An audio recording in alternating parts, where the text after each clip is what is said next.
Welcome to Best English Stories. Please don't forget to subscribe my channel for more interesting and beautiful stories.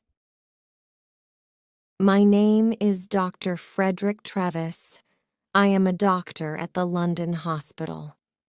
One day in 1884, I saw a picture in the window of a shop near the hospital. I stopped in front of the shop, looked at the picture. At first, I felt interested. Then I felt angry, then afraid. It was a horrible, ugly picture. There was a man in the picture, but he did not look like you and me. He did not look like a man. He looked like an elephant. I read the writing under the picture. It said, "Come in and see an elephant man. 2 pence." I opened the door and went in. There was a man in the shop. He was a dirty man in an old coat with a cigarette in his mouth. "What do you want?" he asked. "I'd like to see the elephant man, pleased," I said. The man looked at me angrily. "Well, you can't," he said. "The shop's closing now. You can come back tomorrow." "I'm sorry," I said, "but I would like to see him now. I have no time tomorrow. I have a lot of work to do. But I can give you more than 2 pence." The man looked at me carefully. Then he took the cigarette out of his mouth and smiled with his yellow teeth. "All right, sir," he said. "Give me 12 pence then." I gave him the money and he opened a door at the back of the shop. We went into a little room. The room was cold and dark, and there was a horrible smell in it. A creature sat on a chari behind a table. I say a creature because it was not a man or a woman like you or me. The creature did not move or look at us.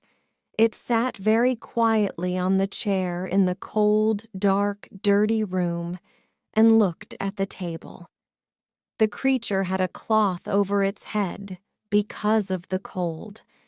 On the table in front of it, there was a dead flower. "Stand up," said the shopkeeper loudly. The creature stood up slowly. It took the old cloth off its head and put it on the chair. I looked at the creature and felt sad. I am a doctor, so I know a lot about accidents and ill people. I see horrible, ugly things every day. But this creature, this thing, was the worst of all. There were no men or women in the hospital like him. He wore some old trousers, but no shirt, coat, or shoes, so I could see his body very well. His head was the most interesting thing. It was very, very big, like an enormous bag, with a lot of books in it.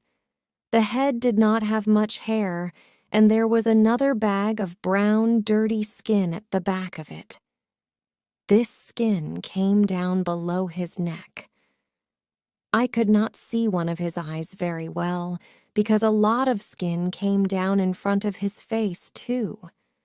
An enormous red tooth came out of his mouth, under his nose. It looked like an elephant's tooth. The mouth and nose were like holes in the face. The face could not smile or laugh or look angry or sad, because the skin could not move. It was dead, like an elephant's face. There were more bags of dirty skin on the front and back of the creature's body. There, bags came down to his legs. The right arm was enormous, and there were bags of skin on it, too. The right hand was like a man's foot, but the left arm and the left hand were beautiful. The left arm had wonderful skin, and the fingers of the left hand were long and beautiful. It was like a young woman's hand. "Walk, Merrick," said the shopkeeper angrily. "Come on, quickly, move." He hit the creature with his hand. Slowly, the creature walked across the room, but he could not walk well. His legs were very big and fat, and he had a bad back. He could not walk far without a stick. "All right, thank you," I said. "Let him sit down. I don't want to see any more." I felt ill, and the smell in the room was very bad. "Yes, sir," said the shopkeeper. "Sit down, Merrick." We went out of the room and closed the door. The shopkeeper smiled at me with his yellow teeth. "Wonderful, sir, isn't it?" he said. "The best elephant man in England. Hundreds of people come to see him, you know, hundreds. I take him all over the country, I do." "Yes, very interesting," I said. "Can I sit down?" "Yes, sir, of course. Here's a chair." He looked at me, smiling. "Would you like a glass of water, sir?" "Yes, please," I said. Then I looked at the things in the dirty shop. There were 2 or 3 bad apples and some old black bananas. That was all. No, thank you. I'm all right," I said. Did you call the creature Merrick?" "That's right, sir. Joseph Merrick, the best elephant man in England. I take him all over the country, you know. Lots of people want to see him." "Yes, I see. Do you get a lot of money?" "Well, sometimes we do, sir." "Yes. But it's difficult, you see, sir, because of the police. The police don't like us, you see, sir, so we can't stay in a town very long. We usually move every week." "Yes, I see. Well, anyway, Mr. Silcock, sir. Simon Silcock." "Yes. Well, Mr. Silcock, I'm a doctor at London Hospital. My name is Dr. Trevis. I think this man, Joseph Merrick, is very interesting, and I would like to see him at the hospital. I want to look at him more carefully, you see." "Yes, sir, I see. But how can he get to the hospital? It's going to be difficult." "Why, man? The hospital's not far from here." "Well, yes, sir, I know. But you see, Merrick can't walk very well. He needs help. You can come with him? Do you want more money? Is that it?" "Well, yes, sir, I do. But you see, people are afraid of him too. In the road, little boys always run after him and hit him. Then the police get angry because people are afraid. Sometimes they take us to prison." "I see," I said. "Well, how can he come to the hospital then?" "Bring a cab, sir," said Silcock. "You can take him to the hospital in a cab." So next day, at 7 o'clock, I came to the shop in a cab. There were not very many people in the road because it was very early in the morning. In November, it is dark at 7 o'clock in the morning, and I could not see the shop very well. I waited 5 minutes. A postman walked past. Then the door of the shop opened, and the creature, Merrick, came out. I could not see his face or his body. He had an enormous black hat on his head, like a big box. A gray cloth came down from the hat in front of his face. There was a hole in the cloth in front of his eyes. He could see out of the hole, but I could not see in. He wore a long black coat, too. The coat began at his neck and ended at his feet, so I could not see his arms, his body, or his legs. On his feet, he wore big shoes like old bags. He had a stick in his left hand, and he walked very slowly. I opened the door of the cab and got out. "Good morning, Mr. Merrick," I said. "Can you get in?" "Elp my up a steps," he said. "I'm sorry," I said. "I don't understand." For a minute, he stood by the door of the cab and said nothing. Then he hit the cab with his stick. "Steps!" he said loudly. "Help me up the steps." Then I understood. There were 3 steps up into the cab, and he could not get up them. "Yes, I see. I'm sorry," I said. "Let me help you." I took his left hand and began to help him. My right hand was behind his back. I felt very strange. His left hand was like a young woman's, but his back under the coat was horrible. I could feel the bags of old skin on his back under the coat. He put one enormous foot on the first step, and then he stopped. After a minute, he moved his second foot slowly. Then he stopped and waited again. "Hello, sir. Can I help you?" I looked behind me. It was the postman, and behind him, I could see 3 young boys. One of the boys laughed. The postman smiled. "Is the gentleman ill?" he asked. I thought quickly. "Yes, but this is a lady, not a gentleman. I'm a doctor, and she's ill. Take her hand, so I can help her better." The postman took Merrick's left hand, and I helped him with 2 hands from behind. Slowly, very slowly, Merrick went up the steps and into the cab. One boy was very near the cab. He called to his friends, "Come and see this, boys. A fat lady in a black coat. And look at that enormous hat." The boys laughed. They were very near the cab, too, now. I closed the door quickly. "Thank you," I said to the postman. "That's all right, sir," he said. "She's a strange lady, sir, isn't she?" "She's ill, that's all," I said quickly. "We're going to the hospital. Goodbye, and thank you."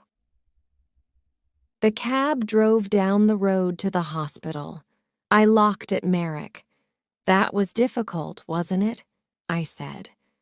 At first he said nothing, but then he spoke. His voice was very strange, but I listened to him carefully, and I could understand him. "The steps were very difficult," he said, "but most things are difficult for me." "Yes," I said. "Nothing is easy for you, is it?" "No," he said. He was very quiet for a minute. Then he said, "Who are you, sir?" "Who am I? Oh, I'm sorry. My name is Dr. Travis. Here, this is my card." I gave him a card with my name on. Then I thought, that was no good. This man can't read. But Merrick took the card and looked at it very carefully. Then he put it in his trousers pocket. I did not talk to him very much at the hospital.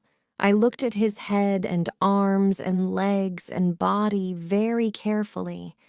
Then I wrote the important things about him in a little book. A nurse helped me. Merrick looked at her sometimes, but she did not smile at him or talk to him. I think she was afraid of him. I think Merrick was afraid too, because he was very quiet. At 4 o'clock, I took him back to the shop in a cab. Then next day I looked in the shop window again, but the picture was not there. I did not see Merrick again for 2 years. Then, one day, the police found him. He had my card in his hand, so they brought him to the London hospital. He was very tired, hungry, and dirty, so I put him to bed in a quiet little room. But he could not stay at the hospital. He was not ill, and of course the beds in the hospital are for ill people. We have no beds for hungry people or ugly people. I told the hospital chairman, Mr. Karsgom, about Merrick. He listened carefully, and then he wrote a letter to the editor of the Times newspaper. From the Times, December 4th, 1886. A letter to the editor. Dear Sir, I writing to you about a man in our hospital. He needs your help. His name is Joseph Merrick, and he is 27 years old. He is not ill, but he cannot go out of the hospital because he is very, very ugly. Nobody likes to look at him, and some people are afraid him. We call him the Elephant Man. 2 years ago, Merrick lived in a shop near the London hospital. For 2 pence, people could see him and laugh at him. One day, Dr. Frederick Travis, a hospital doctor, saw Merrick, brought him to this hospital, and looked at him carefully. Dr. Travis could not help Merrick, but he gave him his card. Then the shopkeeper, Silcock, took Merrick to Belgium. A lot of people in Belgium wanted to see him, and so after a year, Merrick had $50. But then Silcock took Merrick's $50, left Merrick in Belgium, and went back to London. Merrick came back to London by himself. Everyone on the train and the ship looked at him and laughed at him. In London, the police put him in prison, but then they saw Dr. Travis's card and brought Merrick to the London hospital. This man has no money and he cannot work. His face and body are very, very ugly, so of course many people are afraid of him. But he is a very interesting man. He can read and write, and he thinks a lot. He is good, quiet man. Sometimes he makes things with his hands and gives them to the nurses because they are kind to him. He remembers his mother, and he has a picture of her. She was beautiful and kind, he says, but he never sees her now. She gave him to Silcock a long time ago. Can the readers of the Times help us? This man is not ill, but he needs a home. We can give him a room at the hospital, but we need some money. Please write to me at the London Hospital. Yours faithfully, F.C. Karsgom. The readers of the Times are very kind people. They gave us a lot of money. After 1 week, we had $5,000. So Merrick could live in the hospital for all his life. We could give him a home. We gave Merrick 2 rooms at the back of the hospital.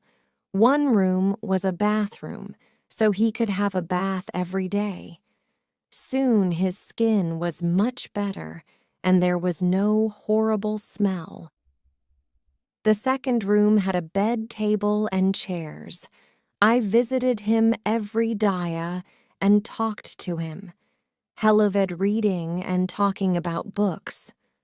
All first, he did not know many books, the Bible, and 1 or 2 newspaper, that's all. But I gave him some books of love stories, and he liked them very much. He read them again and again, and talked about them often. For him, the men and women in these books were alive, like you and me. He was very happy. but sometimes it was difficult for him. At first, 1 or 2 people in the hospital laughed at Merrick because he was ugly. Sometimes they brought their friends to look at him. One day, a new nurse came to the hospital, and nobody told her about Merrick. She took his food to his room and opened the door. Then she saw him. She screamed, dropped the food on the floor, and ran out of the room. I was very angry with the nurse and went to see Merrick. He was not happy about it, but he was not very angry. I think he felt sorry for the girl. "People don't like looking at me. I know that, Dr. Trevis," he said. "They usually laugh or scream." "Well, I don't want nurses to laugh at you, Joseph," I said angrily. "I want them to help you." "Thank you, doctor," he said in his strange, slow voice. "But it's not important. Everyone laughs at me. I understand that." I looked at him sadly. In his one good hand, his left hand, he had the little picture of his mother. He looked at the picture for a minute and then put it by a flower on the table. A tear ran out of his eye and down the skin of his enormous, ugly face. "Dr. Trevis," he said slowly, "you and the nurses are very kind and I'm very happy here. Thank you very much. But I know I can't stay here long, and I would like to live in a lighthouse after the hospital. Please, a lighthouse or a home for blind people. I think those are the best places for me." "What do you mean?" I asked. "Why?" He did not look at me. He put the flower on the picture and looked at it carefully. "Lighthouses have sea all round them, don't they?" he asked. "Nobody could look at me in a lighthouse, so I would be happy there. And blind people can see nothing, so they couldn't see me, could they?" "But, Joseph," I said, "this is your home. You live here now. You aren't going to leave the hospital." "Not today, perhaps," he said, "but soon. You are a kind man, Dr. Trevis. But I can't stay here every long. I have no money." I smiled. "Joseph," I said, "this is your home now. Don't you understand? You can stay here all your life." Very carefully, I told him about the letter to the Times and the money. I don't think he understood at first, so I told him again. He was very quiet for a minute. Then he stood up and walked up and down the room very quickly. A strange sound came from him, like laughing. I did want Merrick to live by himself, like a man in a lighthouse. He read his books and talked to me, but I wanted him to talk to more people, and I wanted him to talk to women. Merrick read about women in his books, but he did not often talk to women. He met the nurses every day, but they did not talk to him very much. For them, he was always a creature, not a man. One day, one of my friends, a beautiful young woman, came to the hospital. I told her about Merrick and took her to his room. She opened the door and smiled at him. "Good morning, Mr. Merrick," she said. Then she shook his hand. Merrick looked at her for a minute with his mouth open. Then he sat down on his bed with his head in his hand and cried. He cried for nearly 5 minutes. The tears ran down his face, between his fingers, and onto the floor. My friend sat on the bed beside him and put her hand on his arm. She saw nothing, but she smiled at him and shook his hand again before she left. Dr. Trevis, he said to me that night, "That lady was wonderful. My mother smiled at me once, many years ago, but no women smile at me now. But this lady smiled at me too, and she shook my hand." A beautiful lady smiled at me and shook my hand. My young lady friend came again the next week and talked to Merrick for half an hour. The week after that, she came again with a friend. They gave him some books and had a cup of tea with him. It was wonderful for him. For the first time in his life, he had some friends. He was a very happy man. He sat in his room and read his books and said no more about living on a lighthouse. People began to read about Merrick in the newspapers, so he had a lot of visitors. Everybody wanted to see him. A lot of important ladies and gentlemen visited him. They smiled at him, shook his hand, and gave him books. Merrick liked talking to these people, and he began to forget about his ugly body. His visitors never laughed at him. He began to feel like a man, not a creature. Forget about his ugly body. His visitors never laughed at him. He began to feel like a man, not a creature. One wonderful day, a very important lady came to the hospital to visit him. I met the lady and took her to his room. Then I opened the door and smiled at him. "Good morning, Joseph," I said. "There is a new visitor to see you today, a very famous lady." Merrick stood up beside his table. He did not smile because his face could not smile, but his eyes looked happy. "That's good," he said. "Who is it?" I moved away from the door, and the visitor walked in. "Your Majesty, this is Joseph Merrick," I said.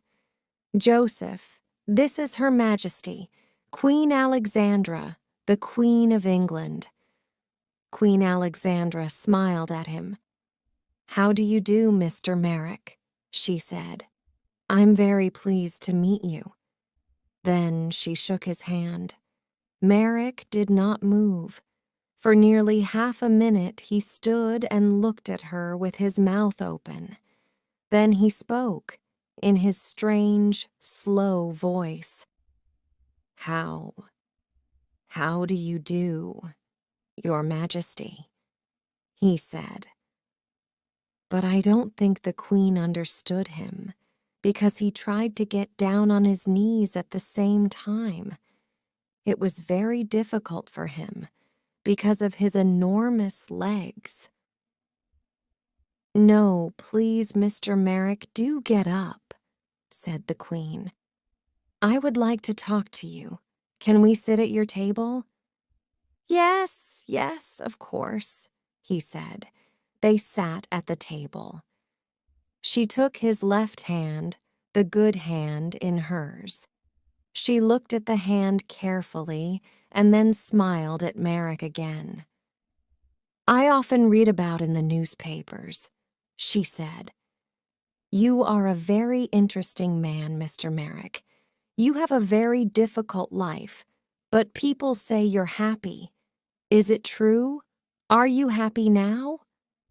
"Oh, yes, Your Majesty, yes," said Merrick. "I'm a very happy man. Have a home here now, and friends, and my books. I'm happy every hour of the day." "What a wonderful story," she said. "I'm very pleased to hear it now. Tell me about your reading. I see you have a lot of books here." "Oh, yes, Your Majesty. I love my books," said Merrick. And for nearly half an hour they sat and talked about books. The Queen gave him a little book and some red flowers before she left. After her visit, Merrick began to sing. He could not sing easily, of course, because of his mouth, but all that day there was a strange, happy noise in his room. He looked at the flowers carefully and put them on his table. He had many visits from the Queen, and at Christmas she sent his a Christmas card. Windsor Castle, 20th December, 1888. Dear Joseph, here is a small Christmas present for you. I think it looks like me, doesn't it? I do like visiting you very much, and I am going to come to the hospital again in the new year. Happy Christmas, your friend. The present was a picture of Queen Alexandra with her name on it. Merrick cried over it and put it carefully by the bed in his room. Then he sat down and wrote a letter to the Queen. It was the first letter of his life. The London Hospital, 23rd December 1888. My dear Queen, thank you very, very much for your wonderful car and the beautiful picture. It is the best thing in my room, the very best, the most beautiful thing I have. The first Christmas in my life, and my first Christmas present. Perhaps I had a Christmas with my mother once, but I do not remember it. I have my mother's picture too, and she is beautiful, like you. But now I know many famous ladies and kind people, like Dr. Trevis, and I am very happy, man. I am happy too because I am going to see you in the new year. Happy Christmas to you, my dear friend, with all my love, Joseph Merrick. Merrick had a lot of friends now, but he was more like a child than a man. He could read about things and talk to his visitors, but he could not go out of the hospital by himself. He thought and played like a child. After Christmas, he wanted to go to the theater. This was very difficult because I did not want the people in the theater to see him. But a kind lady from the theater, Mrs. Kendall, helped us. We bought tickets for a box at the side at the theater we went to. The theater in a cab with dark windows, and we went into the theater by a door at the back, the Queen's door. Nobody say us. 3 nurses sat at the front of the box, and Merrick and I sat in the dark behind them. Nobody in the theater could see us, but we could see the play. It was a children's Christmas play. Merrick loved it. It was a most wonderful, exciting story. Often he laughed, and sometimes he tried to sing like the children in the theater. He was like a child. For him, everything in the story was true. Once he was very afraid because the bad man in the play was angry and had a knife. At first, Merrick wanted to leave the theater, but I stopped him. Then he was very angry with this bad man in the play.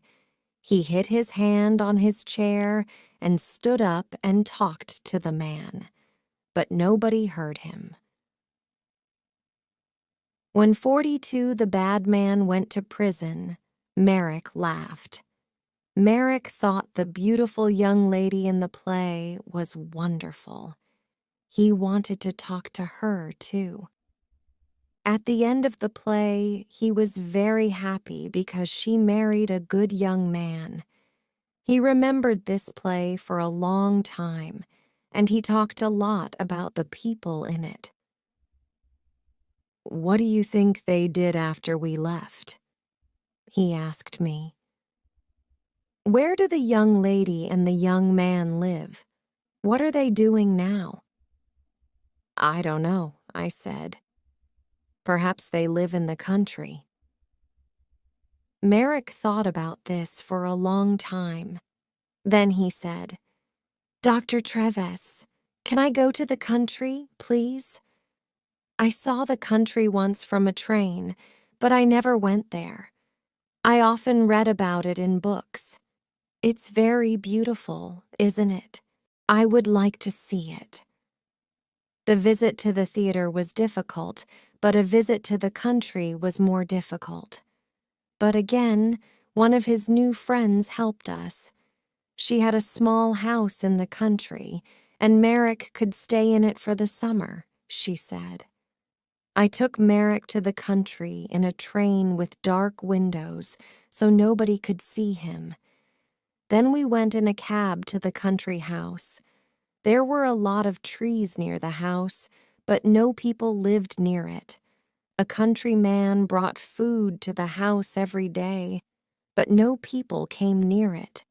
I stayed with him that night. At night, it was very dark and quiet. In the morning, hundreds of birds sang in the trees, and everything outside the house was green. Merrick walked under the big trees, looking at things happily and singing his strange song. I went back to London, but Merrick stayed there for 6 weeks. He was wonderfully happy. Every week, he wrote me a letter. Apple Tree House, West Witcham, Berkshire. 21st July, 1889. Dear Dr. Treves, I had a wonderful day again today. It was very warm, so I walked under the trees and sat by a stream. The water in the stream made a beautiful noise, like singing. Did you know that? I listened to it for 2 hours. Lots of little birds came near me. One had a red body in front and a brown back. I gave it some bread, and it sat on my hand. A lot of birds are my friends now.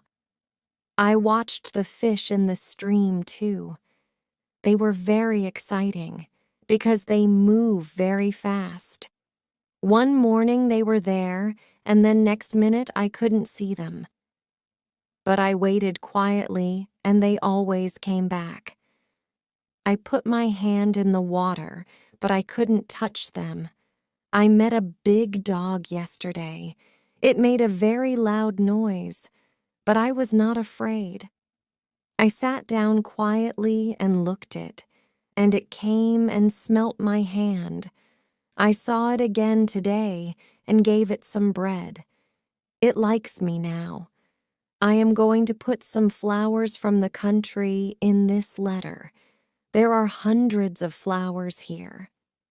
Did you know that? I like the little blue ones best, but they are all beautiful. I have lots of them in my room. I give them water every morning. Little flowers are very thirsty, you know.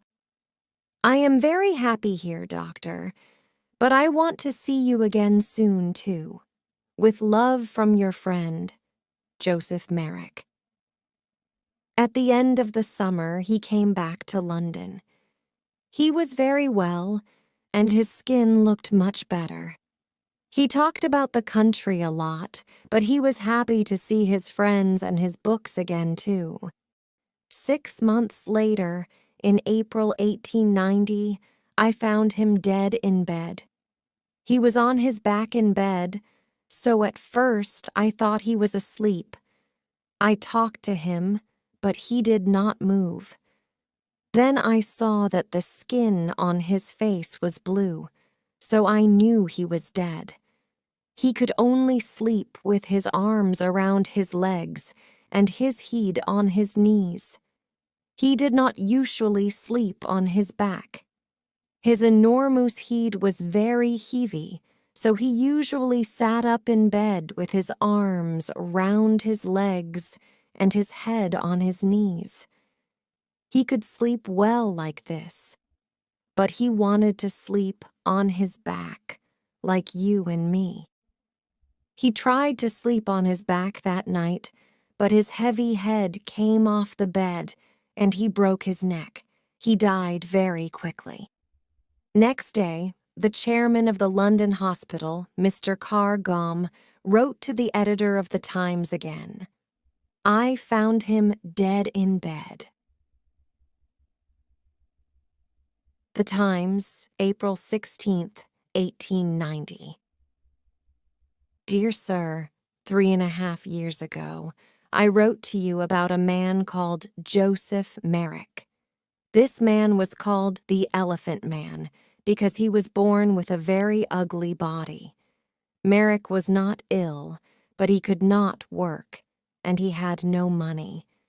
The readers of the Times felt sorry for him, and they gave me a lot of money for Merrick. Because of this money, we could give Merrick a home in the London hospital. It was his first good home, and for 3.5 years he lived here happily. The doctors and nurses of the hospital helped him, and many important people visited him. He read many books, he went to the theater, and in the summer he stayed in the country for 6 weeks. Because of your readers' money, we could give him a happy life. Last night, Joseph Merrick died quietly in his bed. He was a man with a very ugly body, but he was a good, kind man, and he had a lot of friends. We liked to talk to him, and we are all very sorry because he is dead. A lot of people are going to remember him for a long time. There is some money left, so I am going to give it to the hospital. Thank you, sir, for your help. Yours faithfully, F.C. Carr Gom, Chairman of the London Hospital.